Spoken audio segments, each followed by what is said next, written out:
আচ্ছা, যে কথা তোমাকে বলছিলাম যে সন্দীপ ঘোষ তিনি কখন আসবেন, বাড়ি থেকে তিনি বেরিয়েছিলেন, সরাসরি যে ছবি দেখা যাচ্ছে সন্দীপ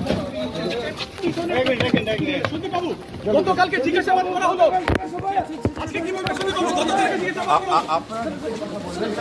আমাকে সিবিআই অ্যারেস্ট করেনি, আমাকে সিবিআই অ্যারেস্ট করেনি।